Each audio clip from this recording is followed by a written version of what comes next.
त्याच्या डार्लिंग बघितलाय, त्याच्यात एक सुंदर विषय ह्या सिनेमामध्ये स्पेशली तुम्ही पालक बघितला असेल. माझा पहिला सिनेमा जो होता तो जसा सेक्स एज्युकेशनवर होता तसा हा सिनेमा सरोगसीवर आहे.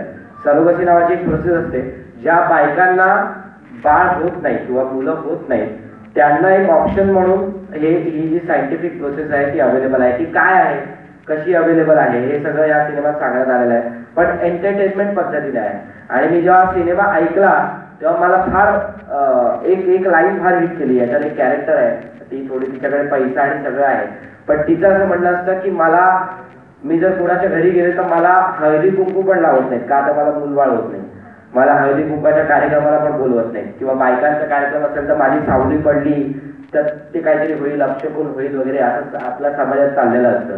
सो आम्हाला असं वाटलं की नाही, याच्यावर भाष्य केलं गेलं पाहिजे.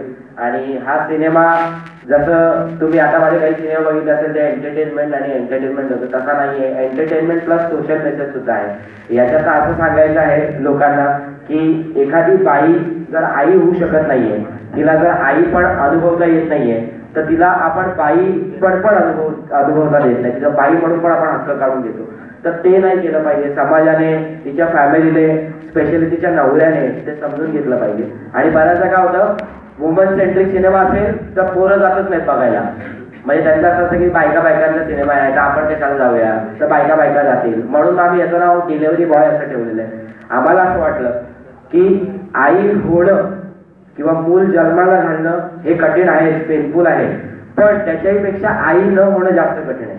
कारण समाजात आपल्याला वावरायला लागतं. आणि त्याच्यासाठी मला असं वाटलं, आपण म्हणतो ना की एखादा पुरुष जर सक्सेसफुल झाला तर त्याच्या मागे एखादी बाई स्ट्रॉंगपणे उभी असते. आपण म्हणतो अरे त्याच्या मागे त्याची बायको उभी आहे, त्याची आई उभी आहे. पण जेव्हा एखादी बाई प्रॉब्लेम मध्ये असते तेव्हा तिच्या मागे एक पुरुष उभं राहणं फार गरजेचं असतं. आणि असे जर प्रॉब्लेम असतील तर नक्कीच उभं राहायला पाहिजे कोणीतरी.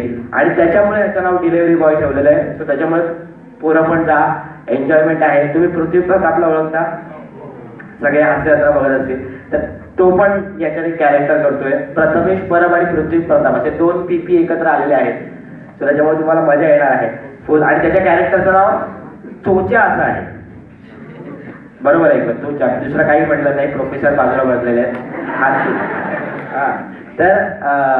तर त्याच्यामुळे खूप इंटरेस्टिंग फिल्म आहे, एंटरटेनिंग फिल्म आहे, पण त्याच्यासोबत सोशल मेसेज सुद्धा आहे. तुमच्या आजूबाजूला असं काही घडत असेल तर तुम्ही त्याच्याबद्दल ऍटलिस्ट बोला, ऍटलिस्ट म्हणजे भांडू नका, पण ऍटलिस्ट काहीतरी त्याच्यावर आवाज करा किंवा काहीतरी सांगा की असं बोलू नका. तुमची आई बोलत असेल, तुमची काकू बोलत असेल तर तुम्ही ऍटलिस्ट त्यांना थांबवा की त्यांची मानसिकता समजून घ्या. ऍटलिस्ट तेवढं तरी केलं तरी पण खूप झालं. किंवा तुमच्या आयुष्यात किंवा तुमच्या मैत्रिणीच्या आयुष्यात असं काही घडलं, मित्राच्या आयुष्यात असं काही घडलं, आणि बऱ्याचदा काय होतं, असं काही मूलबाळ होत नसेल तर लगेच बाईलाच दोष दिला जातो, स्त्रियांना दोष दिला जातो, पुरुषांना कधीच दोष दिला जात नाही.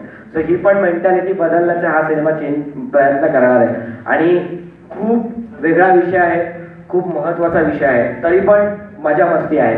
प्रथमेश परब म्हणून तुम्हाला जे एंटरटेनमेंट हवं असतं ते आहे. आणि माझ्या या कॅरेक्टरचं नाव आहे दिगंबर कांतोडे. आणि हा कांतोडे जो आहे, कोण आहे का इथे कांतोडे? दिगंबर आहे का?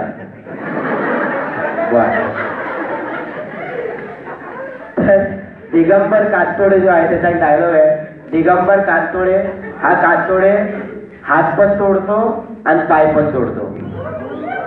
त्याच्यामुळे फुल ऍक्शन पण आहे, त्यामुळे तुम्हाला मजा येईल. आणि डान्स पण आहे. तुम्हाला विनंती करतो, इथे कुठलं थिएटर आहे, तुम्ही कुठल्या थिएटरला बघता जाता ना तुम्ही?